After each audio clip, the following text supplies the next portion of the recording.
From the Ticats Audio Network, this is Ticats Today with Brayden Neville.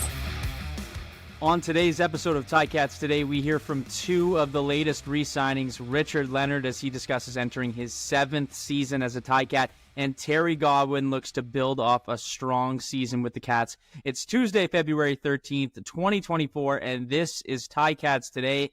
Free agency in the CFL is underway. Several guys around the league have been moving around already. I'll keep you posted through the week as players sign in Hamilton and announcements get made official. But two players will be staying put are Leonard and receiver Terry Godwin, who are both coming off very impressive campaigns in the CFL. Terry Godwin, of course, had his first full season in the league, finishing with 68 receptions, 864 receiving yards, and 6 touchdowns, which was good enough for 7th in the league, and really was a threat for the Ticats on the offense all season long. Leonard also had himself another all-star caliber season with 48 tackles, 3 picks, 1 sack, all while being one of those PFF darlings that they love to shine light on every single week. And he spoke to me about re-signing for his 7th season in Hamilton.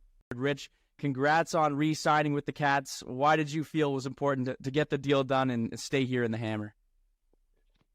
I just got to say, I just love Hamilton. It's just a perfect place, a perfect fit for me. So that was just a no-brainer for me, like just to come back and just produce for the team and help the young guys out and, you know, just be a veteran voice. Do you feel as though now you're going to be entering, I believe, your 7th season with the Ticats, or do you feel as though you're becoming more and more each year of a leader and that voice to those younger players? I do feel that way. It really caught me off guard last year when a lot of young guys was just calling me OG. And, you know, I just took that name and, you know, just ran. So I know, like, they look up to me. So I just try to do everything, like, to teach them the game. If they need help or whatever they need help on, I just try to be there for them. Do you feel like you're the OG, or do you still feel like you're young, you're 22 years old, still coming into the league, Rich?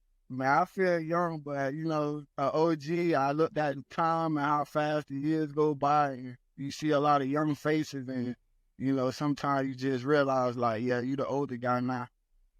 You could tell last season you were, like you always are, but you were incredible last year and definitely in conversations to be an all-star. What did you feel it was about last season that really put you over the edge and continued that strong play you've had over all these years?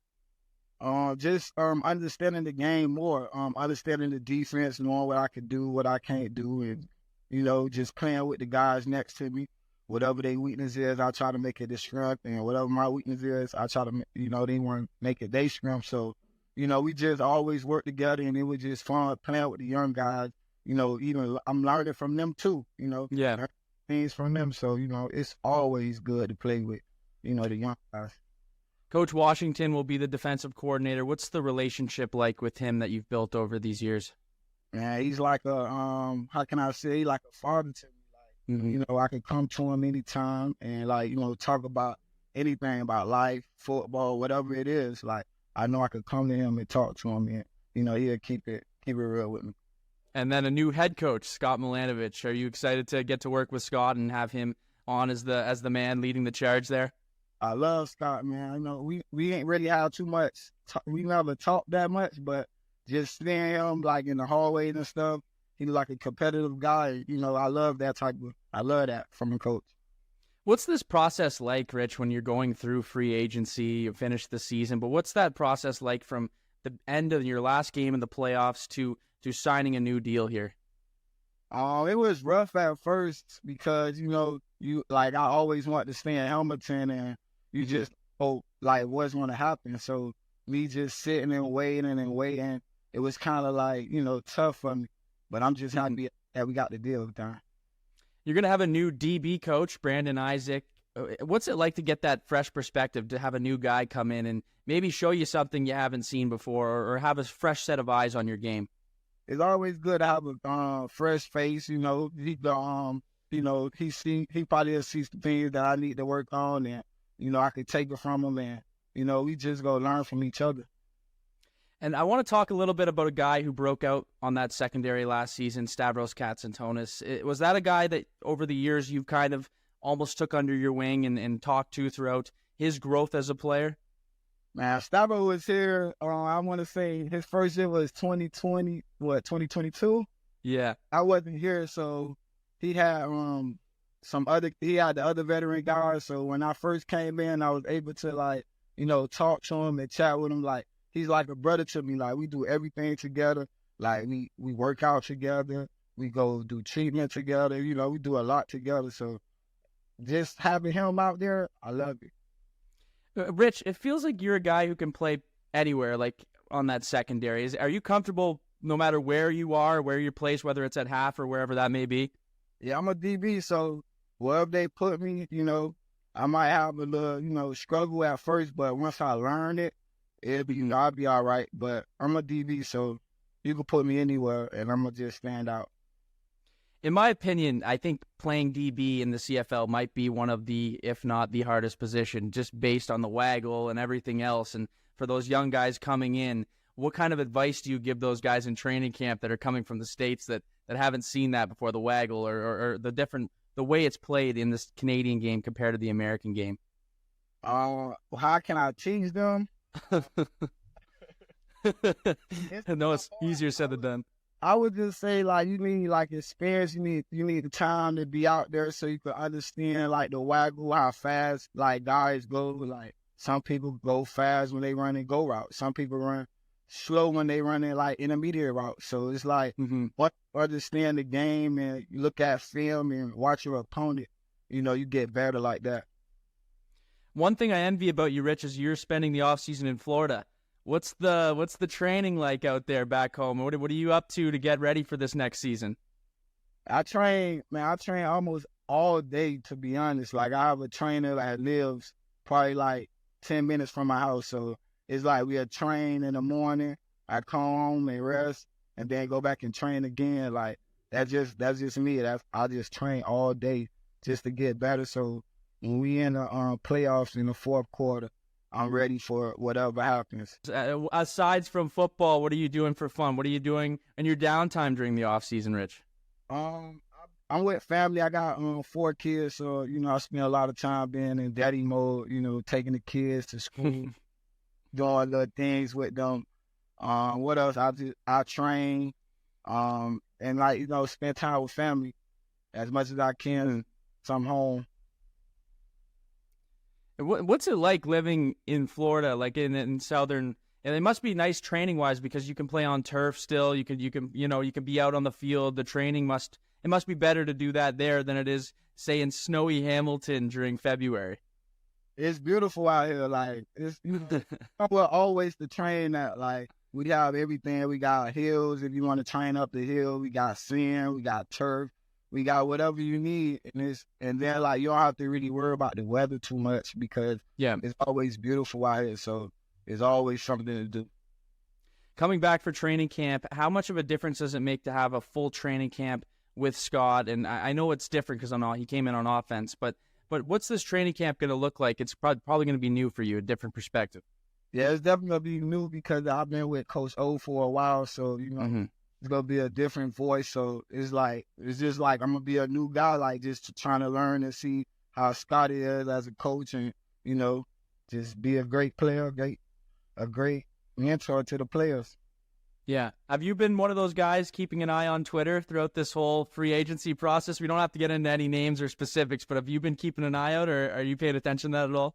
I'm paying attention to the team. I want to see what we bring in, man, because this the year I feel like it's the year that we have to break the need to get into the Grey Cup for real.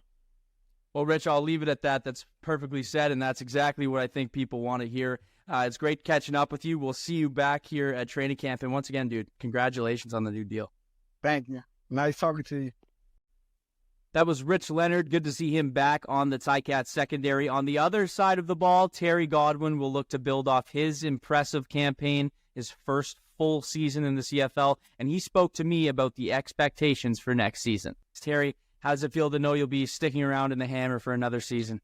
It feels amazing. Come back playing in front of amazing fans and inside of an amazing stadium. And, just being able to be back in the Hammer, you can't get a better feeling than that. Last year, you were able to have a very successful year. You were close to 1,000 yards receiving. What was it about last season that made you really catch your stride here? I mean, just the team coming together as a camaraderie. I mean, from the jump, we was a little shaky. And I mean, once we got going and got comfortable and everybody got, not put in the right position, but everybody got in their position and was stuck there, I mean, we couldn't do nothing but go up from there. I mean, we had the mistakes early on in the season, and we figured out the wrinkles, and we kind of got on the road towards the end. Do you think next year that there's a good chance that we could see Terry Godwin hitting 1,000 yards receiving? I do, but do you? Oh, yeah, for sure. And I want to talk a bit about last season and Scott Milanovich and getting to work with him. He'll now be your head coach, but what does Scott bring to a team? I mean, he just brings the professionalism, Mm-hmm. I mean, he handles himself like a professional, like you're supposed to, and that's what he demands out of his players. And I mean, just having that kind of mindset in this type of game, I mean, you need that. And he's also, a reliable coach. You can go in there and ask him questions whenever you need to, and he's going to shoot you straight forward. I mean, he's not going to sugarcoat anything. And I mean, hey, some people that kind of rub them the wrong way if you're not used to that type of coaching. But I mean, hey, he works out for the best, and he's had a lot of great accomplishments in his past. I mean, we can only look up from here. How much of a difference can it make to have him now running the offense through a full training camp? He wasn't the offensive coordinator during training camp last year, but how much of a difference do you think that can make? I mean, it's going to make a tremendous difference because now he get to implement his terminology, his plays, and just to start from scratch with him. So I mean, it's going to be a big turnaround and a tremendous effect for him. How was the process in you getting this deal done and returning here to Hamilton? How was that process and dealing with the new GM, Ed Hervey? I mean, Ed was a little bit there throughout, my time being there in the first couple seasons. So, I mean, me and Ed had a kind of relationship before. And the whole process, is just always a waiting game, Everyone's itching to figure out, even the players, where they're going to go, if they're going to stay at home, such and such. And, I mean, just for my luck to be able to stay where I came in at, I mean, it's nothing but blessings. And I can't appreciate them much more.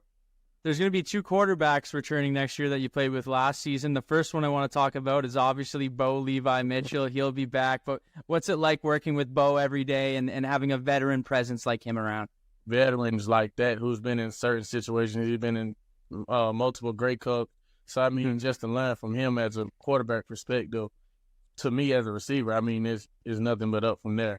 And then just having him at practice, he can dial in those little details, let you know what he wants or, what'll get you open throughout the year. So, I mean, just having those type of things and him to note there, I mean, it's amazing to have him back there. Does his experience really show when he talks to you? Like a guy who's done as much as he does, can you really tell like how much and how accomplished he is just by talking to him? Oh, of course. I mean, he's not going to, when he talks to you, he's going to talk to you like he's your teammate. You get what I'm saying? Mm-hmm. But he's still going to have that kind of coaching mentality because he is the veteran.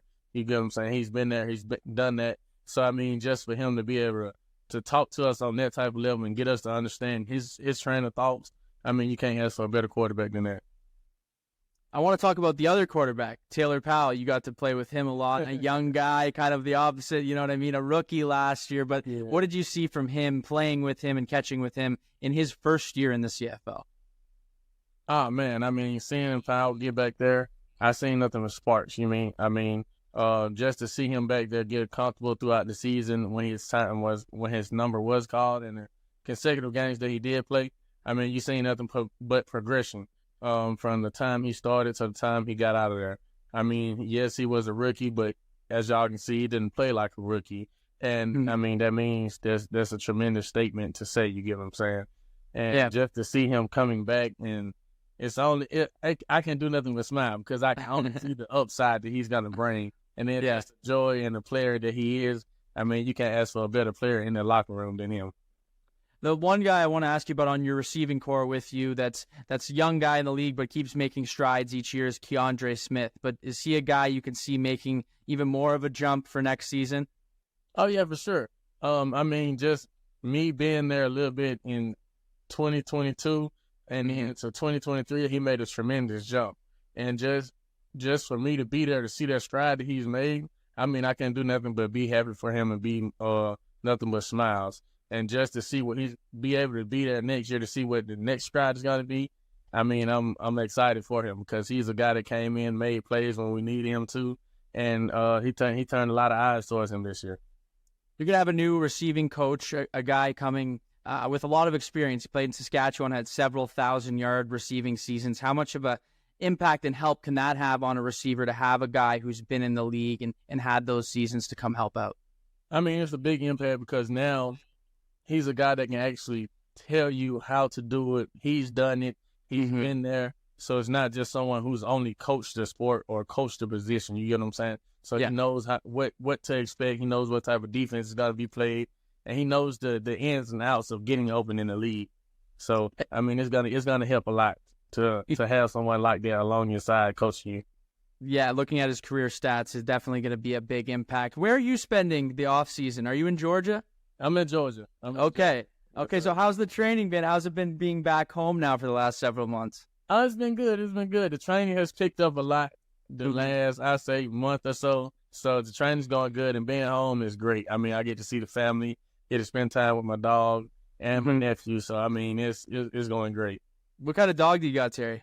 I have a pit bull, actually. He's upstairs right now. He used to come down here and mess with me, but he can give me a little privacy right now.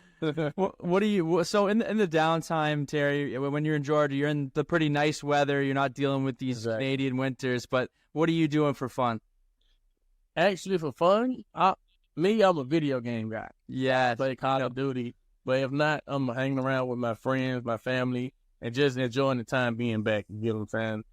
Throughout sports, throughout football, we don't get a chance to really be at home that much. So when I do get a chance or have a little free time or downtime, I come hang out with the family. How is it being without Omar Bayless? Are you feeling sad? Do you miss him? Or? Oh, no, that's my guy. So funny thing is, we call each other every week. We call him. We're gonna check in. So that's my guy. We're gonna always stay in touch. But just not being able to be with him physically. I mean, it took a little toll getting used to the first couple, but we getting there. We're getting there. I think throughout the season, one of the most popular things was the ongoing Madden rivalry between Omar Bayless and Terry Godwin. Are you guys still connecting online and getting in those intense battles?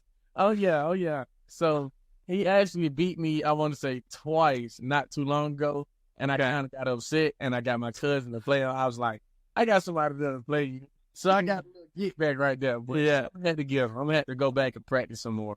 That's amazing. No, I can't wait to hear more about that because that was one of the funniest things to seeing you two talk about that. But the bromance was real there, man. Oh, yeah. The rest of this offseason, a couple months left, training's kind of vamped up. But what are you working towards? Do you have any goals for next season to maybe improve in? Honestly, my goals for next season just to come out there and show the CFL that I'm the best receiver there is. You get what I'm saying? My hard work is going to show. And then Ticats are not a team to be played with this year. And just me personally, I'm just going to go out there and do my thing. And last year, first full season, I almost had 1,000 yards. The goal is to get 1,000 and more, and also to help my team win. Well, Terry, I'm going to leave it at that, man. I'm sure Ticats fans are very excited to see you back. I'm excited to see you now re-sign with the team. And we'll see you in a couple months come May and training camp, and it'll be all fun and games. So once again, thanks a lot, Terry Godwin. Yes, sir. Thank you.